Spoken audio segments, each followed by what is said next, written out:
Y mientras se carga la presentación, quería agradecerle a todos por estar acá hoy día. Para los que no han entendido todavía la dinámica, las mañanas son más académicas, las tardes van a ser mucho más orientadas a la industria, con casos. Tenemos hoy día, mañana también hay workshops muy interesantes con los responsables, ¿no es verdad?, de Facebook, de Google. Hermida también va a estar.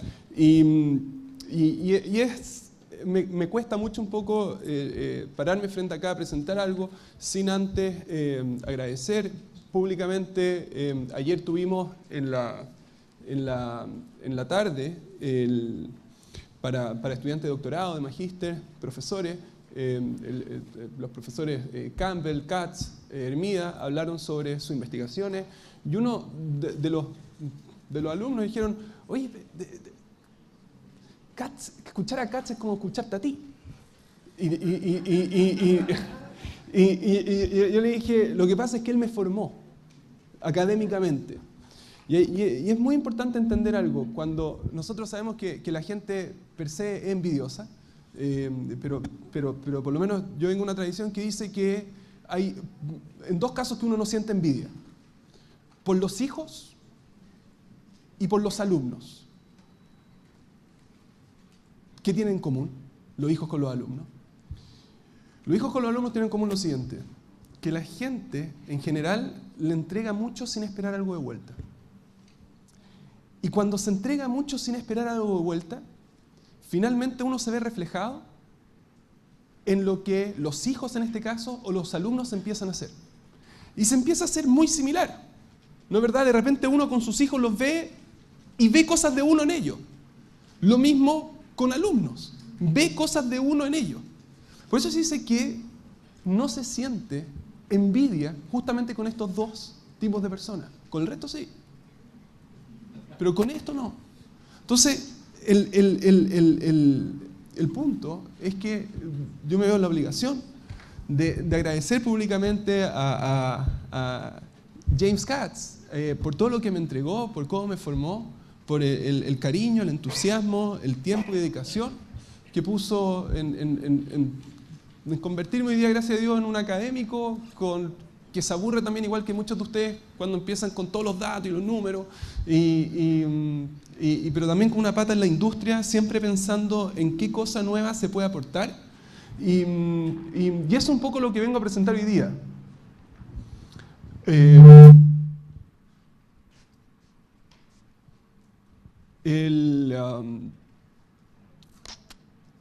Tenemos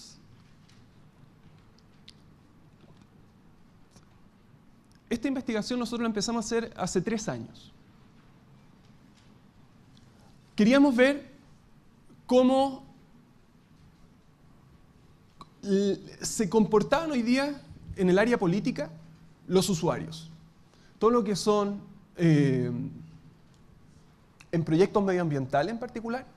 Queríamos entender, hicimos un rastreo completo de lo que pasó durante un año en los principales proyectos medioambientales de nuestro país.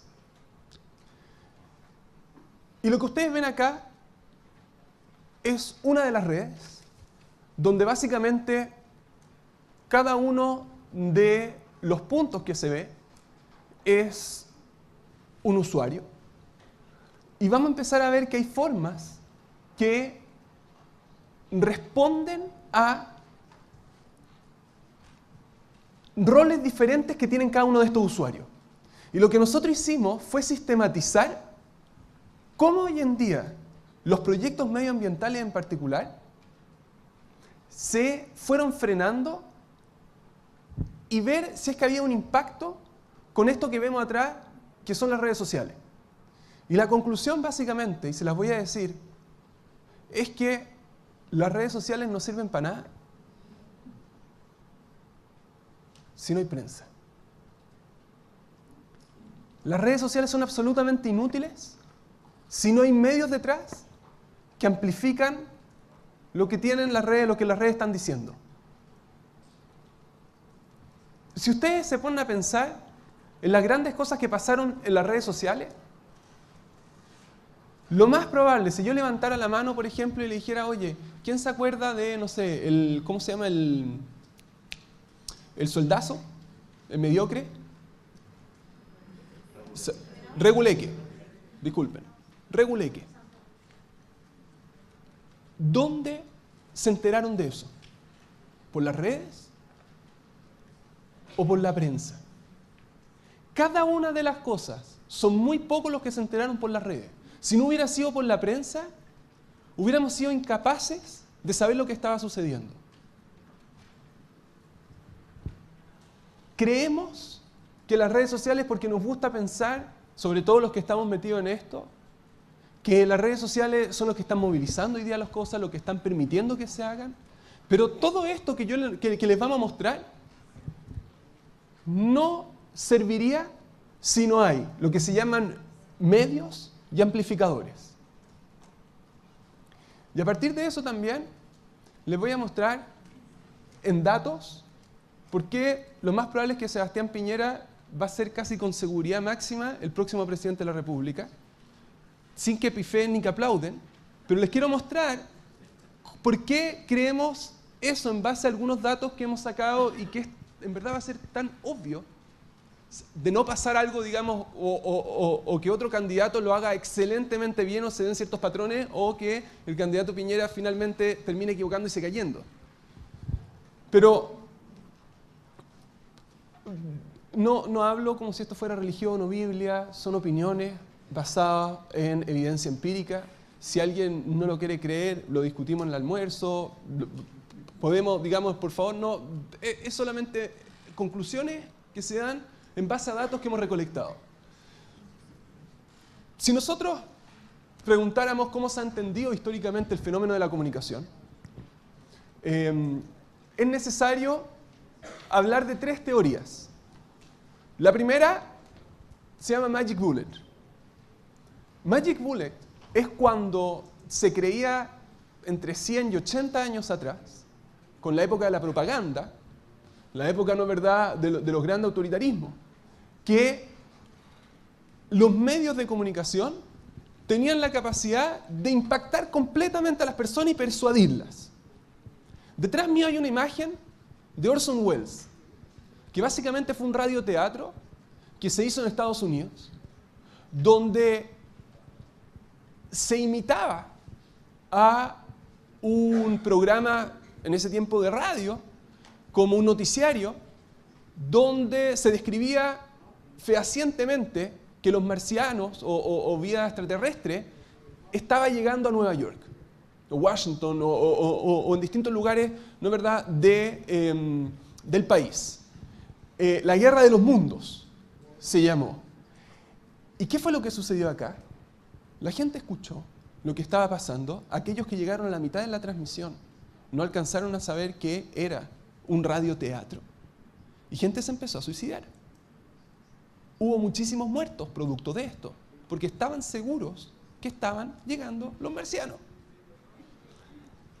A raíz de todo esto se empieza a hablar de lo que es la Magic Bullet, o la aguja hipodérmica, que es que los medios de comunicación son capaces de impactar directamente a las personas. Lo que digan, la gente finalmente los termina frameando, haciendo para que respondan de esa forma. Esta teoría, mucha gente la sigue creyendo, la sigue compartiendo. De hecho, yo molesto mucho en capacitaciones corporativas, pero si te mandé mail, siguen pensando en que si uno mandó el email, el otro mágicamente recibió la información. El Magic Bullet, pensado en su máxima expresión. Te mandé el email. Cambió. Hace 60 años llegó un caballero, Eliyahu Katz, con Lasserfeld, y dijeron, esto no funciona así. No es que los medios afecten directamente a las personas, sino que hay líderes de opinión. Y a pesar de su bestseller, que es Personal Influence, dice, ¿sabéis qué? Llega el medio, impacta a ciertas personas que tienen la capacidad después de retransmitir este mensaje, y son ellos los que finalmente tienen un impacto en otros individuos.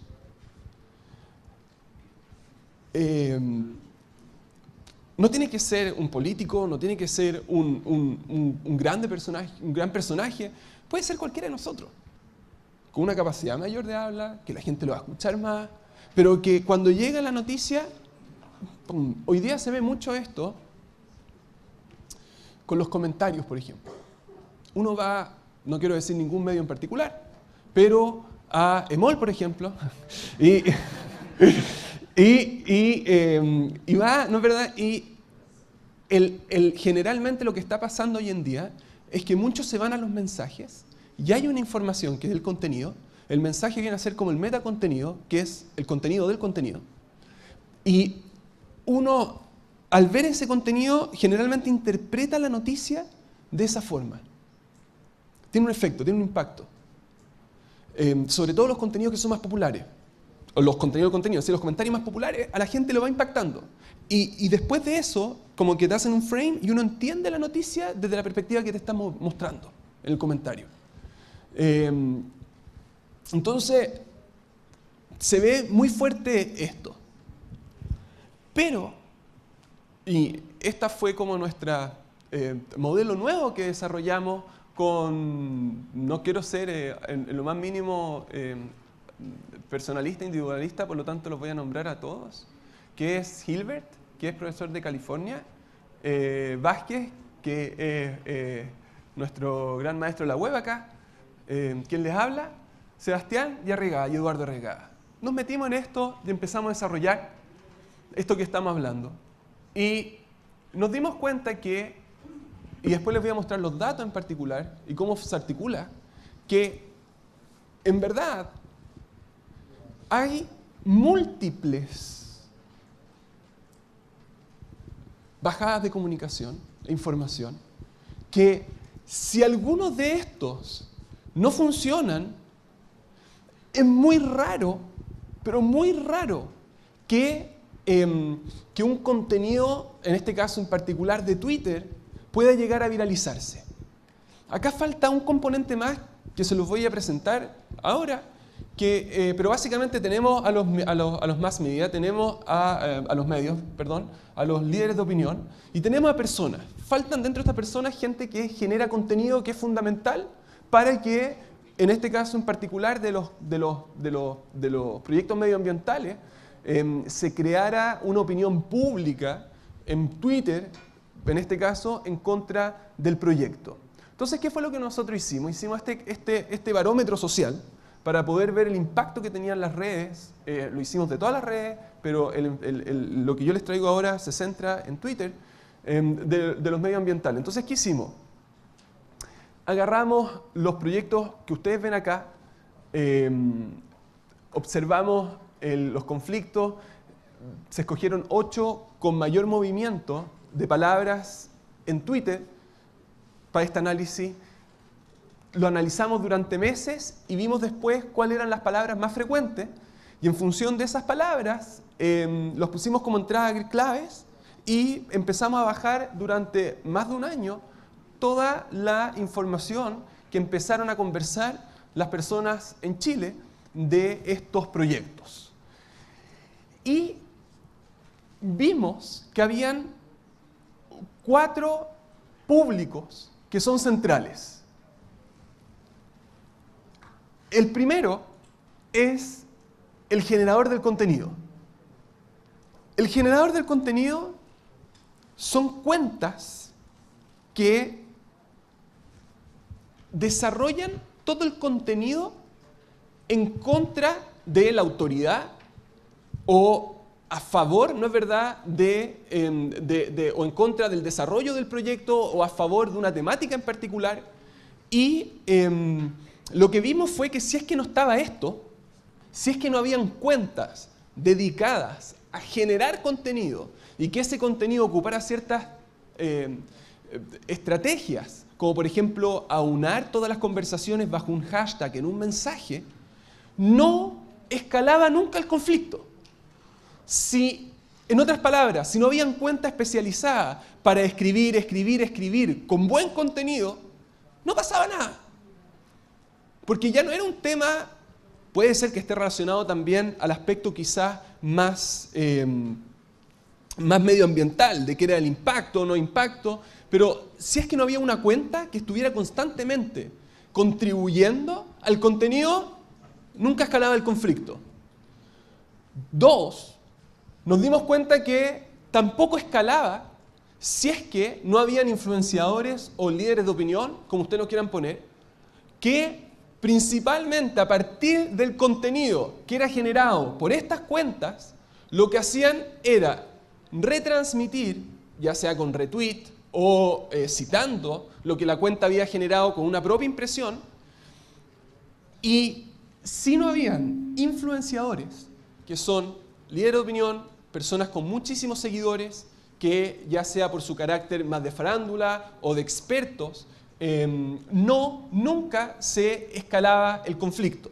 Lo mismo pasaba con los medios de comunicación. Los medios de comunicación lo que se da era una cosa muy loca, porque si no aparecían los medios, nunca se alcanzaba una masa crítica, que es la red de apoyo que ustedes ven acá abajo, que es lo que vimos que habían ciertos números, que era la masa crítica que necesitaba todo conflicto para expandirse. Estamos hablando acá que hay medios de comunicación que en su mayoría tienen varios millones de seguidores y que por lo tanto si ellos no entraban en esta información, en esta dinámica, en esta lógica, no se ampliaba. Ellos eran los encargados de la socialización de los conflictos. ¿Por qué? Porque eran secos para influenciar. En el momento que aparecía un medio de comunicación y retuiteaba algo, ¡pum!, cambiaba todo, se disparaban las menciones, el alcance, se generaba una dinámica diferente. Cuando yo le estoy diciendo que si no aparecen los medios de comunicación, en verdad es súper relevante el contenido, pero nunca escala, es a esto a lo que me estoy refiriendo. Entonces, ¿qué es lo que vimos? Que habían conflictos que estaban absolutamente dormidos. ¿Y por qué estaban dormidos? Porque faltaba alguno de los 4 elementos. O porque no había una cuenta que estuviera constantemente generando contenido, como puede ser, no sé, un Alto Maipo, por ejemplo. O porque no entró nunca a la prensa porque el contenido no era relevante o los líderes de opinión no quisieron meterse. Y ahí en ese momento fracasó, nunca pudo escalar a crisis o latente. ¿Por qué? Empezaban a hacer con crisis latentes cuando ya había una exposición mucho mayor. Se alcanzaba una masa crítica y la gente ya empezaba a reaccionar frente a eso. Y vimos también que habían congelados, que es que venían como de vuelta, que ya alcanzaron un clímax, en una instancia legal se detuvieron y ya como ya estaban detenidos, por así decirlo, bajó este ataque que había contra ellos. Entonces, con respecto a la dinámica de los conflictos, se concluyó que el aumento de activistas online depende de la gestión estratégica que realicen los generadores de contenido. ¿Por qué?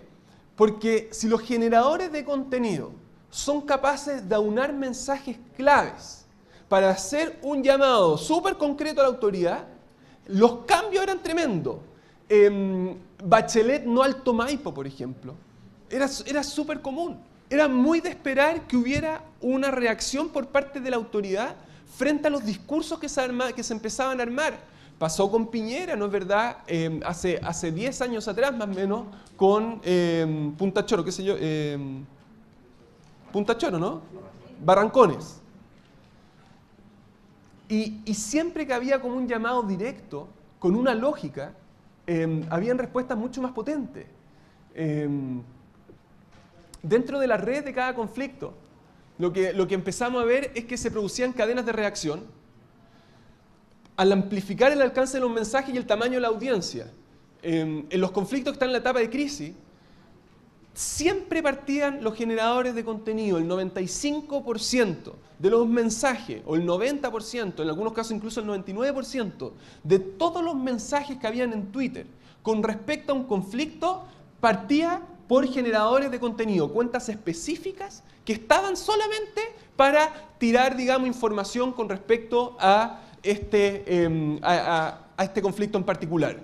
Y ellos, en el momento en que eran tomados por medios de comunicación o líderes de opinión, cambiaba la dinámica del conflicto y hacían como que se validara el discurso socialmente que estaban entregando.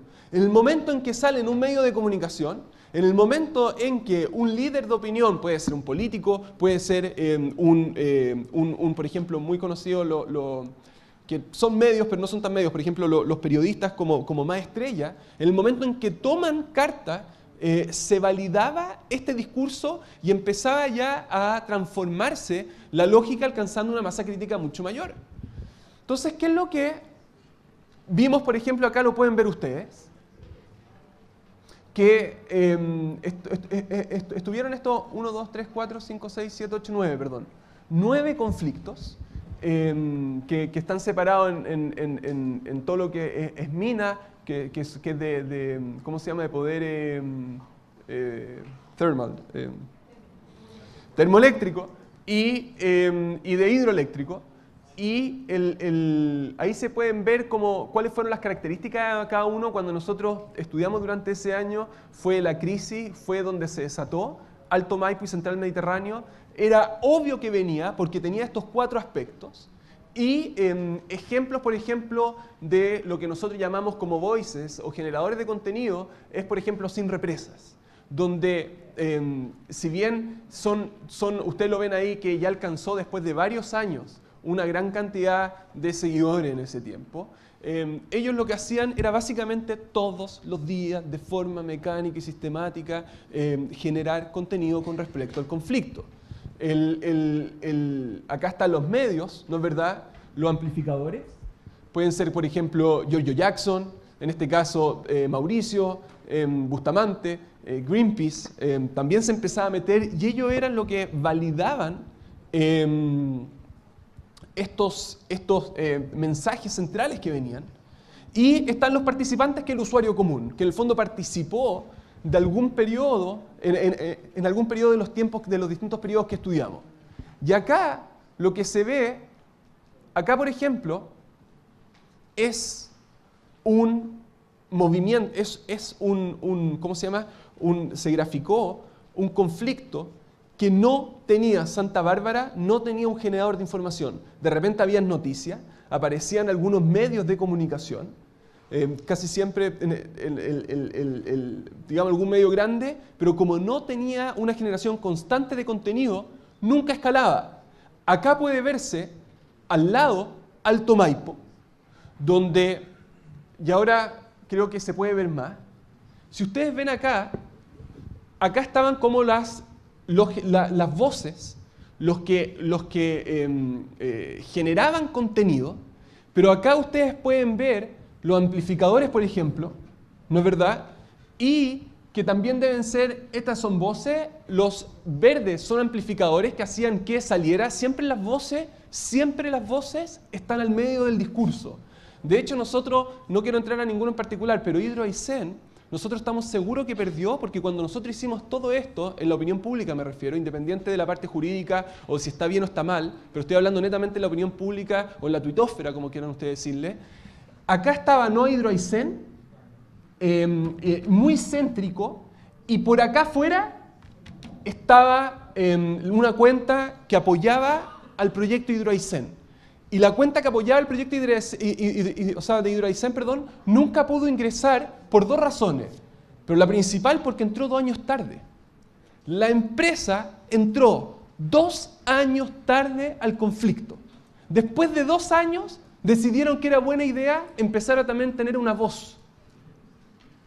Y cuando tú le diste 2 años, y acá no hablo que si está mal o está bien, que soy poco, ¿cómo se dice?, conciencia ecológica o tenga mucho, me da lo mismo. Pero en el fondo, cuando tú en un conflicto le das 2 años de ventaja a una contraparte para posicionarse en la opinión pública, da lo mismo. Ya está. Nunca logró posicionarse. Esto es lo más potente que ustedes van a ver en el fondo de cómo las voces van tirando información para afuera, cómo se ve después agrandado por los medios, y ahí ven un medio, ven que siempre detrás de los medios se van a ver como más esos conos que de amplificación, y ahí de hecho esto es producto de ese verde grande, y obviamente esa debe ser la voz central del conflicto, que en este creo que era Pascualama, y acá no estoy diciendo que tienen que entender el modelo, pero básicamente lo que hay acá es lo siguiente, es que en un modelo donde yo creo que están los medios de comunicación y que impactan directamente a las personas, no funcionaría esto. Porque esto necesariamente parte con voces, con todos los modelos que nosotros hicimos, parte con las voces lo toman los medios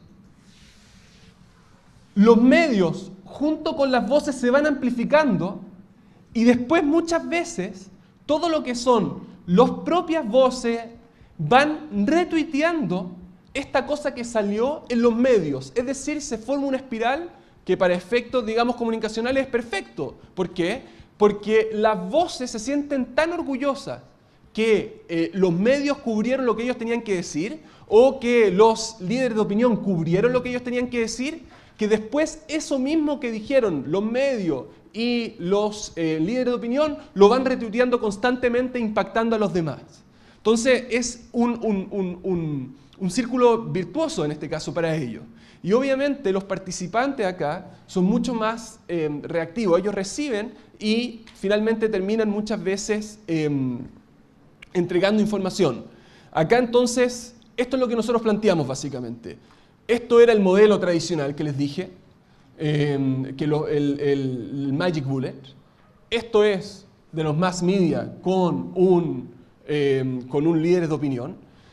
Y este es el modelo que nosotros estamos planteando, donde la información viene de los usuarios, posteriormente es amplificada por los medios y por los líderes de opinión, y los usuarios vuelven a tomar esa información. Quiero terminar 3 minutos o 2 minutos con un par de datos, que fue lo que hicimos hace poco. Hicimos un informe de Twitter justo para los precandidatos presidenciales. Lo que nosotros hicimos fue básicamente que creemos que son las variables más relevantes, criterio. Lo que analizamos fue la forma con que cada uno de los candidatos utilizó Twitter para comunicarse con terceros. Es todo el análisis comunicacional, cómo estaban interactuando. El alcance y repercusión mediática de los mensajes en Twitter, y esto es lo que quiero decir, la capacidad que tienen los presidenciables para lo que ellos dicen en Twitter sea, ¿cómo se dice? Replicado íntegramente por los medios de comunicación, la valoración alcanzada por los otros usuarios en la red social, el engagement, que se llama cuánto interactuaban con ellos, y el tema de las temáticas. Entonces, ahí se estudió a todo esto. ¿Y cuál es el punto que yo les quería decir? El 40% de los tweets de Sebastián Piñera son retuiteados por los medios de comunicación. Tiene un impacto directo en la agenda de los medios de comunicación. Está lo que Piñera tuitea. De forma directa. Nosotros sabemos que hoy día los futbolistas ya no hacen conferencia casi, sino que tuitean. ¿Por qué? Porque después le van a preguntar. Es mucho más cómodo, ellos están al mando, ellos gobiernan la información que sale de ellos, deciden qué ponen y qué no. Y yo no estoy ni criticando, ni felicitando a los periodistas o a los medios, pero si los medios en un 40% de las cosas que Sebastián Piñera tuitea, o por lo menos fue en ese periodo de estudio, para ser justos, digamos, del 14 al 27 de junio, que fue antes de ¿cómo se llama? De las primarias. Si los medios hacen caso directo a lo que Piñera dice, igual es potente. Porque en el fondo hay una persona que está poniendo la agenda. Y cuando alguien pone la agenda, y además tiene repercusiones en lo que va comentando, y acuérdense lo que les dije, esto no funciona sin los medios de comunicación. Pero si cada vez que el candidato presidencial habla es noticia, tiene un impacto súper alto. Por eso yo les digo que es muy poco probable que nos salga en base a esto, sobre todo comparando a los demás. Sobre todo comparando a los demás. Kast, acuérdense que fue cuando le pegaron, pero no fue por temas propios.